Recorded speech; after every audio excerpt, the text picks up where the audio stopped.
Let's get the latest in Sabah from ABS-CBN's Henry Omaga Diaz. Henry? Hi, Gigi. Latest from the ground. I just talked to a relative of the Kirams who is living here in Sabah, and he is in touch with the group in Candao. And sabi niya, as of now, the firefight has subsided. Pero yung grupo ni Rajamunda Kiram suffered 4 men wounded.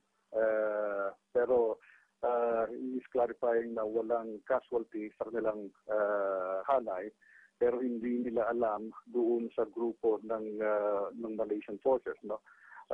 Apparently nag-umpisa kanina yung firefight, pero ngayon single shots na lang ang naririnig mula doon sa area. Apparently medyo nag-subside na yung firefight at umatras yung magkabilang panig. So, yun ang latest na nakuha natin mula sa ground, Gigi. So, Henry, linawin ko lang, so there are no fatalities, walang mga namatay, pero merong mga sugatan, 4 ang sugatan. What can you tell us about these? Correct. What can you tell us about these 4 men who were wounded? Apparently, sila yung mga tao ni Rajamunda Kiram, pero hindi pa natin alam kung serious yung kanilang mga sugat, ano?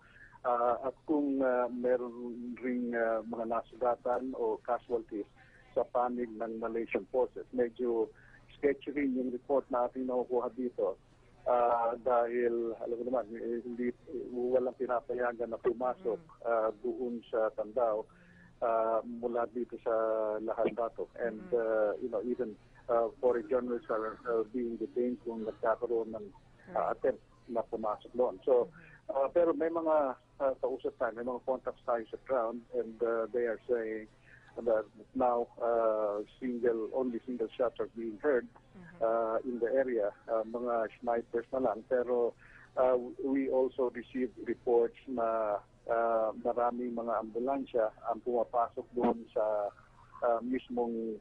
malapit doon sa mismong village. And then narinig sila mga sirena ng ambulansya at nagsusundo ng mga tao. Pero hindi pa wala pa tayong detalye tungkol dito. Ang alam natin so far is may mga ambulansya na pumasok doon sa lugar kung saan nangyari yung firefight. Henry, over the last 2 weeks, there have been persistent reports coming from the Malaysian press that there are children among those the Filipinos who are in Sabah, among the Sultanate of Sulu's Royal Army, are some children, not just women, but also children. Have your sources been able to confirm this with you? Well, I have talked to some of the people who have evacuated from the area, and according to them, yung mga natitira doon ay mga tao na lamang ni Rajamunda Kiram. Ang estimate na nila from 100 to 200, ano? Pero wala silang nababanggit na mga bata na naiwan doon. Ang sabi nila, ang naiwan na lamang doon na mismo taga-village ay isang matanda na may sakit na kaya hindi nila mabuhat nung sila ay nag-evacuate. No? Pero yung informasyon binibigay sa akin nila ay wala nang nakikinang ibang mga taga-village doon at puro tao na lamang.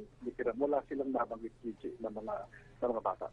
And Henry, do you know if there are any, is there from the Philippine Embassy or si Undersecretary Brillantes who flew to Malaysia for this? Is he on site or is he at least on the way to Sabah? Undersecretary Brillantes is in Kuala Lumpur right now. I just talked to him yesterday. He's still in Kuala Lumpur waiting for the go signal from the Malaysian government para siya makapunta rito. No? So far, yung kanyang pinag-unayan ay ginagawa niya sa Kuala Lumpur. Ang nandito ay ang mga tao ng Philippine Embassy, ang police attaché, pero I just got word from my sources na hindi rin makapasok dun area yung police attaché natin. No? So wala rin makuhang informasyon yung police attaché natin kung ano talaga ang nangyayari. Thanks very much for that update. Henry Omaga Diaz, they're reporting from Sabah in Malaysia.